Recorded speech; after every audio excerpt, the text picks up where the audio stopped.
Over the weekend, there was a particularly horrific scene captured on video in Chicago. Two parents ambushed and pulled from their car before being shot point blank. The father died. Mom is expected to survive. The pair was attending a Puerto Rican pride celebration at the nearby park.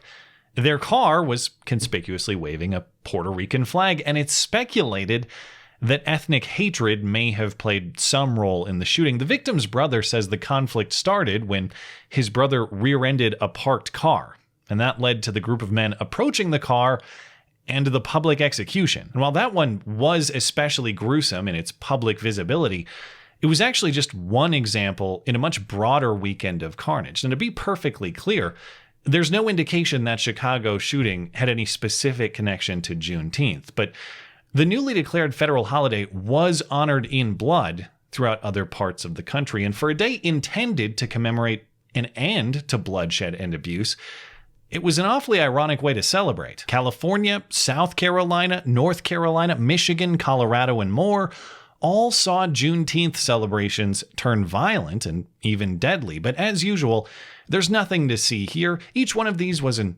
individual, isolated incident with absolutely no connection whatsoever to any other part of what was otherwise a mostly peaceful weekend. To be clear, there were various Juneteenth events held across our viewing area. All of those went on without incident. And of course, you should assume that the holiday was purely coincidental. CNN says, as Americans continue to come out of coronavirus lockdowns and states lift gathering restrictions, shootings are increasing. Yeah, that's why. It's the same excuse the mayor is going with in Atlanta. Relaxing on lockdowns has partly led to the spiking violence in her city. Right, because the people who would otherwise be murdering with guns are far too courteous and respectful to risk incidentally killing somebody with a virus, so they wait until government tells them it's safe to go out and murder the old-fashioned way again. So what happened in these cases? Well, some were conflicts among civilian celebration attendees, and some were actually attacks on police and emergency responders. In Clover, South Carolina, there were two separate shootings at the same Juneteenth event. Just before 11:30 p.m., 3 people were shot, including a 17-year-old boy. According to a witness, there is no clear reason why. It was just a community event with roughly 1,500 attendees, ambushed by who she describes as outsiders. People from a place we have no idea where they're from, outside of our family, outside of our community, took advantage of it completely and destroyed what we were trying to celebrate. That witness says this shooting was completely out of character for this community, but apparently out of character oddities struck the same event twice, because just prior to that shooting, there was another shooting, also at the same Juneteenth event. One car leaving the event pulled in front of another, nearly causing a collision. When the guy who was cut off honked his horn and flashed his headlights, the other guy pulled up next to him and fired shots into his vehicle, wife and children inside, but nobody was hurt. Horrendous marksmanship was also a silver lining in Aurora, Colorado. 114 shell casings were recovered in a strip mall parking lot hosting a flash crowd of Juneteenth celebrators. 1 person was killed, 4 injured.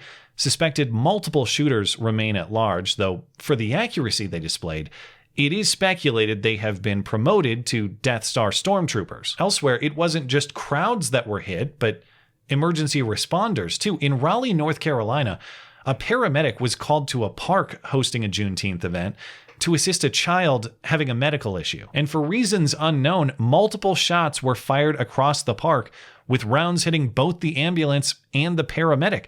Officials say they believe the shots were incidental, not targeted at the emergency vehicle or personnel.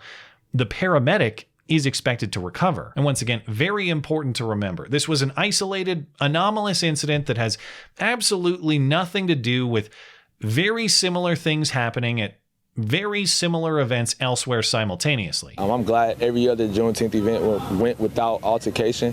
I don't know what was specific about mine, but I also understand that we deal with the reality of our community. In Flint, Michigan, a 19-year-old woman fired upon a police officer, which earned his fire in return. The officer was working a traffic point for the Juneteenth parade when, as witness video shows, this woman drives up to him brandishing a gun and fires at him, but he's a better shot defending himself in response, and so she literally ghost rides her whip away. The officer wasn't hit, but if you didn't know, you might think that he was. He's actually just down on the ground mentally and emotionally dealing with the shock of what he just had to do. Which brings us to Oakland, which, in fairness, wasn't necessarily an attack on police or emergency responders, but was at least an attack on all of our eyes and sensibilities. Reportedly, about 5,000 to 10,000 people gathered near Lake Merritt in the city center for a Juneteenth celebration, and video from the scene shows people fleeing gunfire at multiple points throughout the day and night.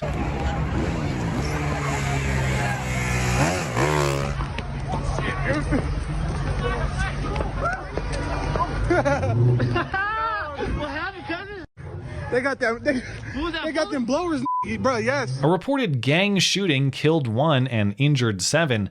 Police arrested 2 armed suspects fleeing the scene, but they were apparently not the shooters, who remain at large. One thing that was notable in these video clips of people fleeing gunfire is just how normal and casual it was. The people in the videos are still laughing.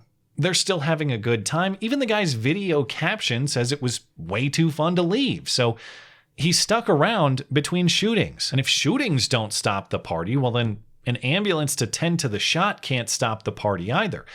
And this is where an actual clown car chuckling in to save the day would have been a more reassuring sight. An ambulance trying to respond to the shooting got caught up in the mob, which surrounded it to turn it into a makeshift stripper stage, twerking on the hood, twerking beside it in scenes I don't think Susan will allow me to show you uncensored, but at least there was some wholesome activity Susan will allow.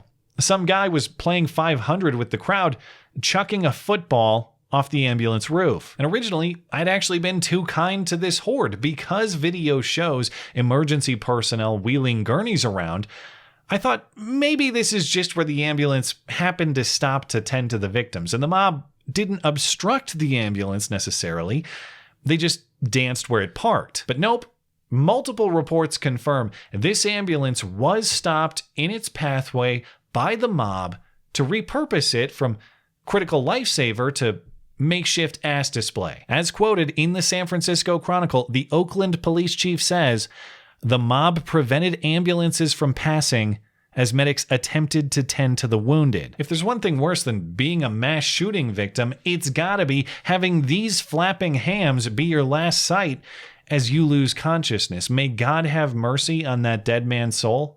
There is nothing he could have possibly done to deserve such mockery. Police are still searching for the shooters, and in all the coverage I've read, I see no mention of any sort of charges for the twerking hijackers. So I assume we're just going to call this behavior some sort of cultural expression instead of obstruction of emergency personnel. Because after all, it would be an injustice to interfere with the developing traditions of this newly declared holiday, like cold-blooded murder and twerking on a man's grave. Now, I'd rather have mine spit on personally, but yeah, I'm sure this is exactly what all those Union soldiers and the liberated slaves of Galveston had in mind 76 years ago when they dreamed of the future's possibilities. Maybe one day my children will bleed out to the soothing rhythm of some lard slabs bouncing off an ambulance suspension. If so, perhaps all of this struggle and sacrifice was really worth it after all. Thanks as always for listening and for supporting this channel. Always appreciate that thoughtful discussion down below, and especially over on Parler, that is at ML Christiansen. You're always welcome to coming out and chat in my live streams. Those are linked down in the description. Looking forward to it. Goodbye.